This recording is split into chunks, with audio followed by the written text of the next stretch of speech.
This YouTube channel does not promote any violent, harmful, or illegal activities.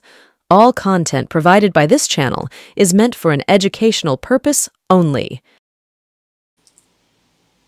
শুরু হয়ে গিয়েছে চতুর্থ দফার ভোট। গত 3 দফায় বিজেপি নেহাতি ব্যাকফুটে ছিল পশ্চিমবাংলার ক্ষেত্রে এবং সারা দেশের ক্ষেত্রে। চতুর্থ দফার ভোট শুরু হয়ে গিয়েছে। বেশ কয়েকটি গুরুত্বপূর্ণ কেন্দ্রে পশ্চিমবঙ্গে আজ ভোট হচ্ছে এবং যখন আমরা এই অনুষ্ঠান আপনাদেরকে দেখাচ্ছি ততক্ষণ পর্যন্ত মোটের ওপর শান্তিপূর্ণ, কোথাও গণ্ডগোলের খবর সেভাবে পাওয়া যায়নি। তবে হ্যাঁ, রাজ্যের বাইরে থেকে কিছু বিক্ষিপ্ত গণ্ডগোলের খবর আসছে। সমস্ত খবর আজ রাত্রে আপনাদের দেখাবো। আজ রাত 8টার যে অনুষ্ঠান, সেই অনুষ্ঠানে আজকে সারা দেশে ভোট কেমন হলো এবং ভোট শতাংশের ফলে কারা এগিয়ে আছে, কারা পিছিয়ে আছে, সবটাই বিশ্লেষণ করব। তবে আজ সকালের এই ভোটের হাওয়ায় আমরা দেখব পশ্চিমবাংলার 8 কেন্দ্রের যে ভোট শুরু হয়ে গিয়েছে তাতে কার কি অবস্থান।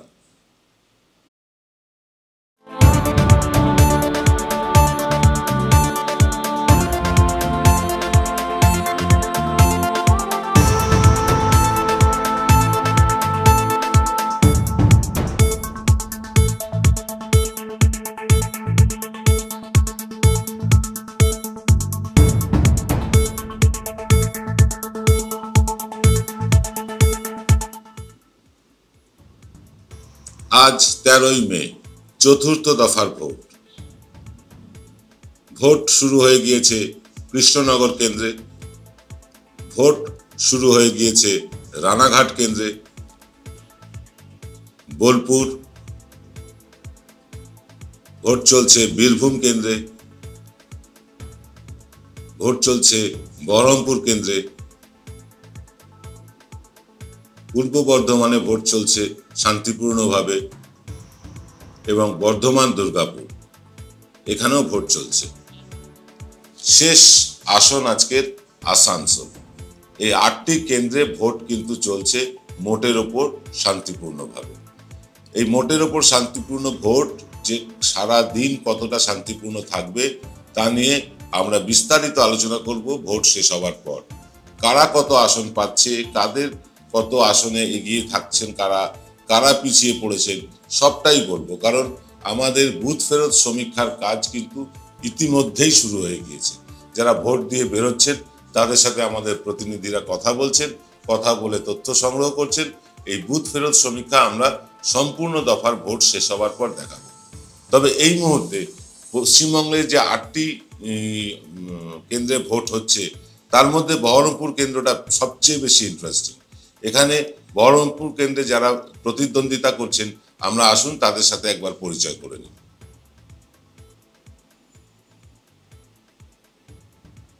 আসুন বহরমপুর। এখানে কংগ্রেস হয়ে প্রতিদ্বন্দ্বিতা করছেন বিগত লোকসভা নির্বাচনের জয়ী প্রার্থী অধীর রঞ্জন চৌধুরী। তৃণমূল কংগ্রেসের প্রার্থী ইউসুফ পাঠান। বিজেপির হয়ে প্রতিদ্বন্দ্বিতা করছেন নির্মল কুমার সাহা। কংগ্রেস প্রার্থী আছেন সেই অধীর রঞ্জন চৌধুরী। এই কেন্দ্রটা বেশ ইন্টারেস্টিং কেন্দ্র, কারণ এই কেন্দ্রটার মূল আকর্ষণের কেন্দ্রবিন্দু যদি অধীর চৌধুরী একদিকে হন আর একদিকে ইউসুফ পাঠান। গত লোকসভা নির্বাচনের পর যে বিধানসভা নির্বাচন হয়, 7টি বিধানসভা নিয়ে গঠিত এই লোকসভাটি। 7টি বিধানসভার মধ্যে একটি আসনেও কংগ্রেস জয়ী হয়নি, একটি আসনেও না।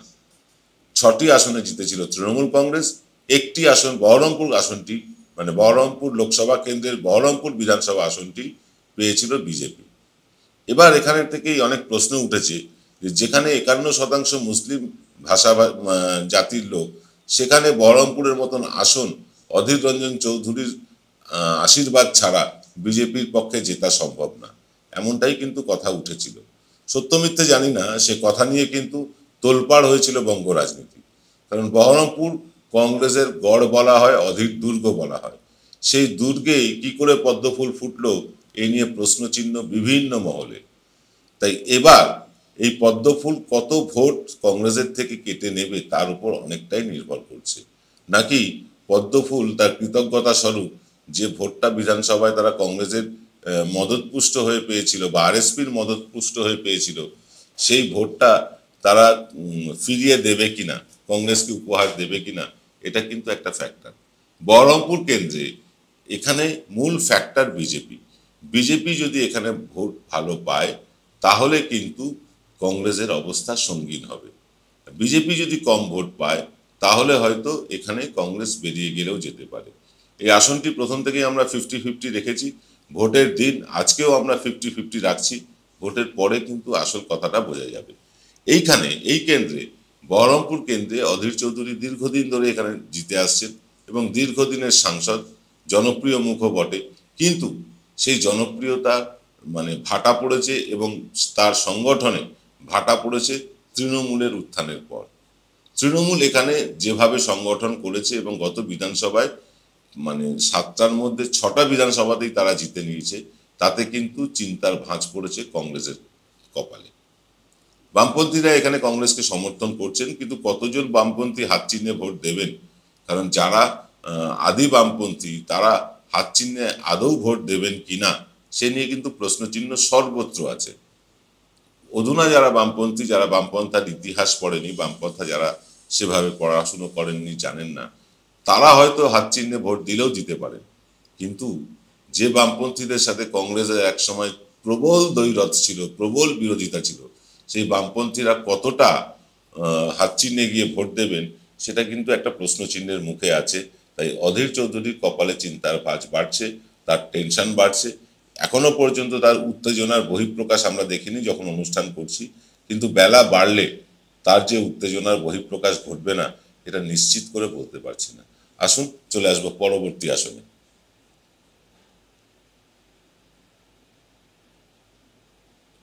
ভোট চলছে রানাঘাট আসনে। এদের রানাঘাট আসনটিতে বেশ ইন্টারেস্টিং আসন। এখানে 2019-এর লোকসভা নির্বাচনে জয়ী হয়েছিলেন বিজেপির জগন্নাথ সরকার, বেশ কয়েক লাখ ভোটে জিতেছিলেন। এবার তৃণমূল কংগ্রেস প্রার্থী করেছে মুকুটমণি অধিকারীকে, যিনি বিজেপি থেকেই তৃণমূলে জয়েন করেছেন। বিজেপির প্রার্থী হয়েছেন এখানে সেই রানাঘাটের জয়ী প্রার্থী জগন্নাথ সরকারী। সিপিআইএম এখানে প্রার্থী করেছে অলোকেশ দাসকে। এই আসনটিতে তৃণমূল বেশ খানিকটা পিছিয়ে। এই কারণে বলছি, কারণ গত লোকসভার নিরিখে তারা কিন্তু এখানে 2 লাখ 2.5 লাখের মতন ভোটে পিছিয়ে আছে। পারবে কি তারা এই 2 লাখ 2.5 লাখ ভোটকে কভার করে দিয়ে তারা জয়ের মুখ দেখতে? সেটা তো ভোটের শেষে বলবো আমরা। ভোট শেষ হওয়ার পর বোঝা যাবে ভোট শতাংশ কত পড়ছে, মানুষের বহিঃপ্রকাশ কি ভোট দিয়ে আসার পর, সেগুলো আমরা কথাবার্তা বলছি। বিভিন্ন কেন্দ্রে আমাদের প্রতিনিধিরা ছড়িয়ে পড়েছেন, তারা বিভিন্ন কেন্দ্রে মানুষের মতামত নেবেন, বুথ ফেরত সমীক্ষা করবেন, সে তো বলবো। কিন্তু মুকুটমণি অধিকারীকে এখানে প্রার্থী করে তৃণমূল একটা মাস্টার স্ট্রোক দিয়েছে। ওয়াক ওভার পাচ্ছেন না কিন্তু আর জগন্নাথ সরকার একতরফা জিতে যাবেন এমনটা কিন্তু বলা যাচ্ছে না, কারণ জগন্নাথ সরকারের ব্যক্তিগত কেচ্ছা এবং তার আচরণ সেখানকার যারা ভোটার তাদেরকে ব্যথিত করেছে, বিজেপি কর্মীদের ব্যথিত করেছে। সবচেয়ে বড় কথা, নিঃশর্তে নাগরিকত্ব দেব বলেছিলেন প্রধানমন্ত্রী, স্বরাষ্ট্রমন্ত্রী জগন্নাথ সরকার নিজেও, যে বিজেপিকে ভোট দিলে বিজেপি মতুয়াদের, নমশূদ্রদেরকে নিঃশর্তে নাগরিকত্ব দেবেন বলেছিলেন।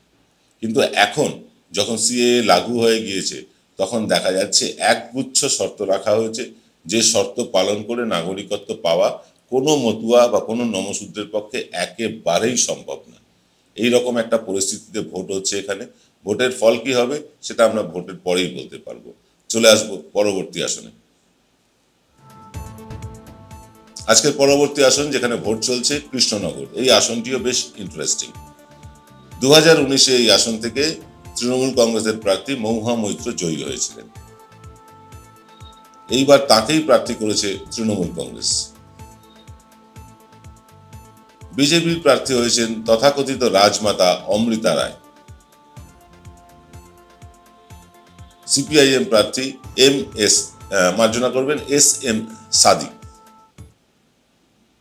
এই আসনটা আকর্ষণীয় কারণ মহুয়া মৈত্র এখানে প্রার্থী, আর রাজমাতা তথাকথিত কৃষ্ণনগর রাজবাড়ির রাজমাতা এখানে প্রার্থী হয়েছেন অমৃতা রায়। এইখানে কৃষ্ণনগর শহর এবং একটা দুটো বিধানসভা ছাড়া, পলাশীপাড়া বা এই ধরনের বিধানসভা ছাড়া এখানে কিন্তু বিজেপির কোনো সংগঠন নেই। এটা আমরা নিজেরা দেখে এসেছি, আপনাদের দেখিয়েওছি। তাই এইখানে সংগঠনের জোরে হয়তো বেড়ে যেতে পারে তৃণমূলের ভোট। আমরা জানি না শেষ পর্যন্ত কি হবে, তবে এখানে কিন্তু এগিয়ে থেকেই ব্যাটিং শুরু করেছেন মহুয়া মৈত্র এবং ঝোড়ো ব্যাটিং শুরু করেছেন নির্বাচন যেদিন ঘোষণা হয় সেদিন থেকে। তিনি নদিয়া জেলার সাংগঠনিক সভাপতিও বটে, ফলে সংগঠনের রাশও তার হাতে আছে এবং এখানকার কর্মীরা কিন্তু একেবারে ডেডিকেটেড কর্মী বলতে যা বোঝায় তৃণমূল কাছে সেই কর্মী আছে। আর অমৃতা রায়ের বিরুদ্ধে বিজেপিরই একাংশের অভিযোগ তিনি মাটিতেই নামেন না।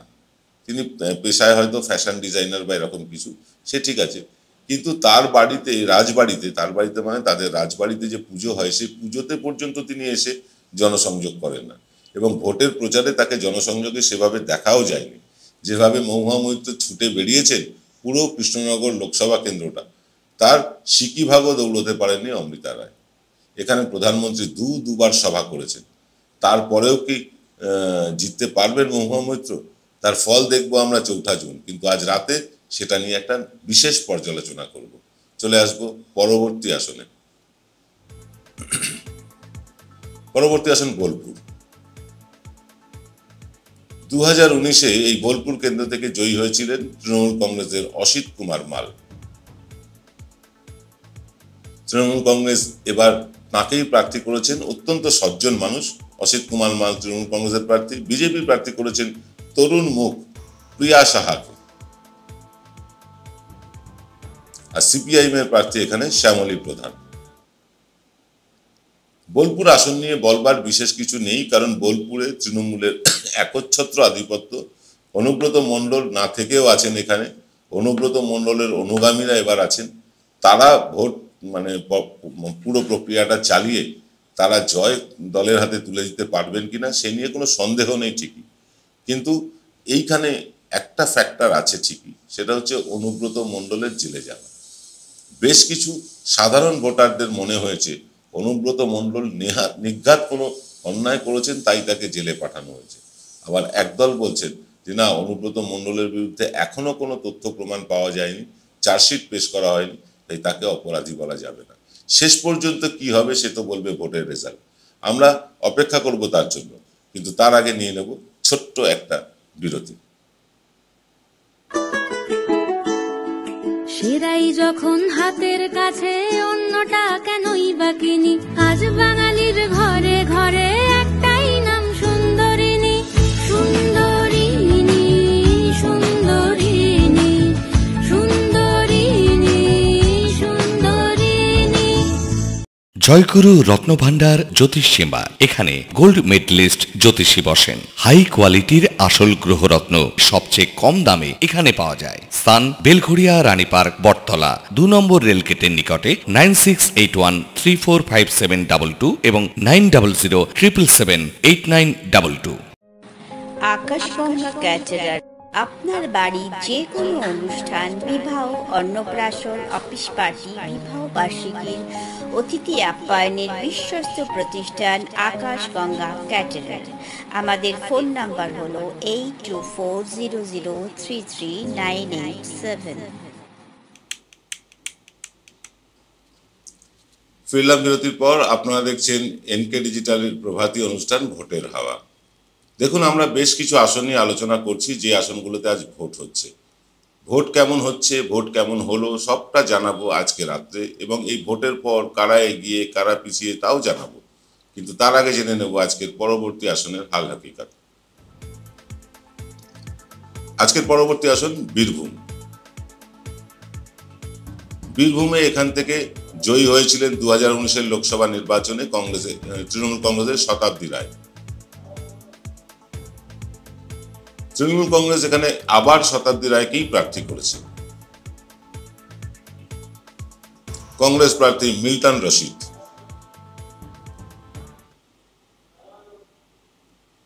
এখানে শতাব্দী রায়ের বিরুদ্ধে লড়বার মতন সেরকম ভাবে কাউকে দেখা যাচ্ছে না।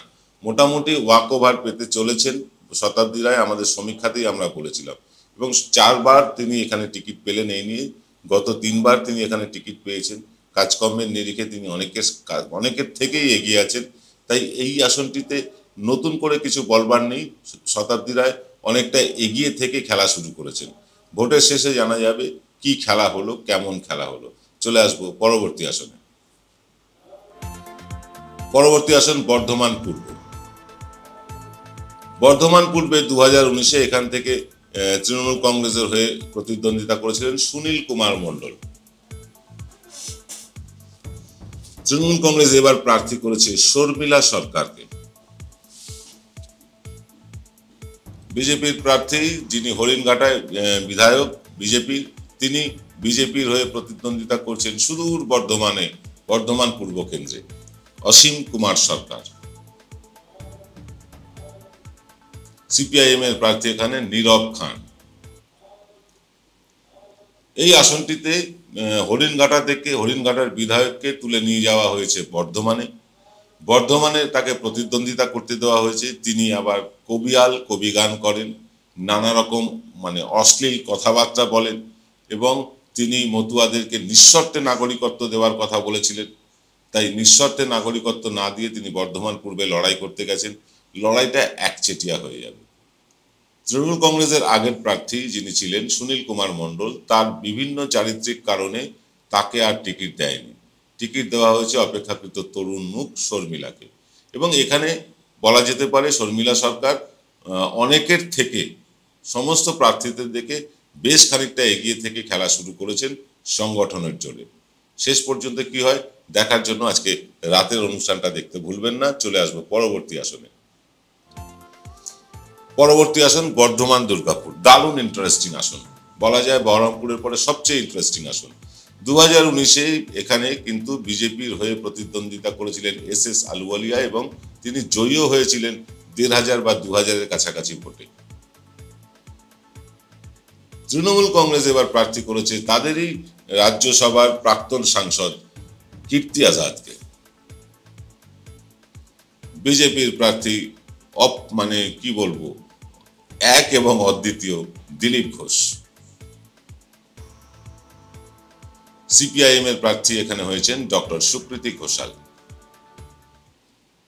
এই আসনটি ইন্টারেস্টিং এই কারণে, এখানে প্রতিদ্বন্দ্বিতা করতে এসেছেন মেদিনীপুর থেকে দিলীপ ঘোষ।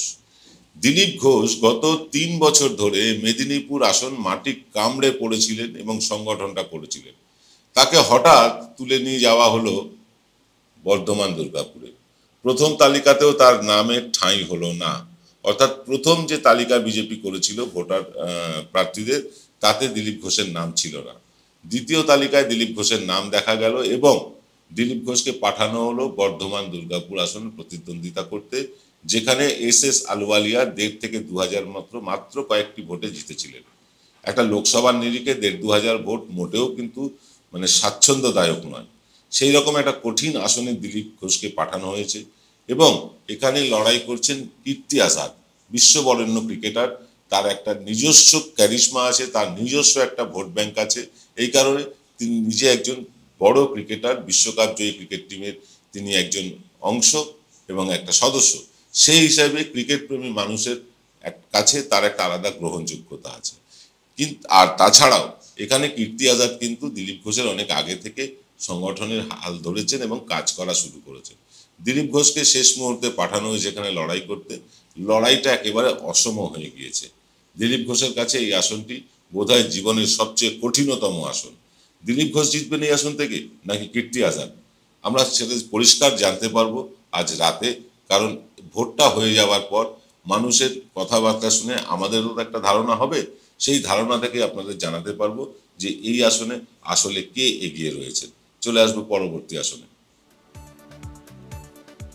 পরবর্তী আসন আসানসোল। আসানসোলে এখানে 19-এ লোকসভা নির্বাচনে বিজেপির পক্ষে প্রতিদ্বন্দ্বিতা করেছিলেন বাবুল সুপ্রিয়, যিনি এখন তৃণমূলের মন্ত্রী, তৃণমূল সরকারের। এবার এখানে উপনির্বাচন হয়, বাবুল সুপ্রিয় দল ছেড়ে দেন এবং পদও ছেড়ে দেন, ফলে উপনির্বাচন হয়। উপনির্বাচনে তৃণমূল কংগ্রেস প্রার্থী করেছিল তারকা প্রার্থী শত্রুঘ্ন সিনহাকে। এইবার কিন্তু শত্রুঘ্ন সিনহাকেই তারা আবার প্রার্থী করেছেন। বিজেপির প্রার্থী এস আলুওয়ালিয়া আর সিপিআইএম এর প্রার্থী জাহানারা খান। এই আসনটি বলা যায় এস আলুওয়ালিয়াকে বর্ধমান দুর্গাপুর থেকে তুলে আসানসোলে দেওয়া হলো, মেদিনীপুর থেকে তুলে বর্ধমান দুর্গাপুরে দেওয়া হলো দিলীপ ঘোষকে। কারণ একটা কারণ মানুষ মনে করছেন, সেখানে হয় তারা কাজ করেননি তাই আসনগুলো ওলটপালট করে দেওয়া হলো, আর না হয় তাদের জেতার সম্ভাবনা নেই বলে এটা করা হয়েছে। জানি না শেষ পর্যন্ত কি হবে। তবে এস আলুওয়ালিয়া বর্ধমান দুর্গাপুর কেন্দ্রে 1,500-2,000-এর মতন মার্জিন পেয়েছিলেন বটে, কিন্তু এইবার লোকসভা নির্বাচনে এবার কিন্তু তিনি সেভাবে আর প্রভাব বিস্তার করতে পারবেন না। আসানসোলে বিজেপির প্রথম পরাজয় হয়েছে প্রার্থী ঘোষণা নিয়ে। প্রথমে তারা প্রার্থী ঘোষণা করেছিল গায়ক পবন সিংকে। তারপর পবন সিং সম্বন্ধে বিভিন্ন কথা উঠলো, তিনি বাঙালি মহিলাদের নিয়ে নানা কুরুচিকর গান টান করেছেন। সেসব ভাইরাল হতে পবন সিং নিজে থেকেই সরে দাঁড়ালেন। তারপরে দীর্ঘদিন প্রার্থী খুঁজে পাওয়া যাচ্ছিল না এই আসনে, তারপরে এস আলুওয়ালিয়াকে করা হলো। খেলাটা অনেক পরের থেকে শুরু করেছেন আলুওয়ালিয়া। আর গত লোকসভা নির্বাচনে 3 লাখেরও বেশি ভোটে জিতেছিলেন শত্রুঘ্ন সিনহা। এইবারও তার জয়ের ধারা অব্যাহত থাকবে কিনা সেটা আমরা পর্যালোচনা করবো রাতে। তবে হ্যাঁ, এটা বলতে পারি শত্রুঘ্ন সিনহা অনেকটা এগিয়ে থেকে খেলা শুরু করেছেন। আমরা আপনাদেরকে মোটামুটি সব আসন দেখালাম, কোন আসনে ভোট হচ্ছে, কোন আসনে কেমন ভোট চলছে সেটা যদি জিজ্ঞাসা করেন বলবো এখনো পর্যন্ত যখন এই অনুষ্ঠান আমরা দেখাচ্ছি তখনও পর্যন্ত মোটের ওপর শান্তিপূর্ণ ভোট শতাংশ এখনো পাইনি আমরা নির্বাচন কমিশন থেকে। ভোটের শেষে আজ বিকেলে সন্ধ্যের সময় যখন ভোট শেষ হয়ে যাবে তারপরে আমরা রাত 8টায় যে অনুষ্ঠানটা আনবো সেখানে আরো বিস্তারিতভাবে বলতে পারবো, আরো পরিষ্কারভাবে বলতে পারবো এই চতুর্থ দফার ভোটে আলটিমেটলি কি হলো। আজ এই পর্যন্ত, সকলে ভালো থাকবেন, নমস্কার।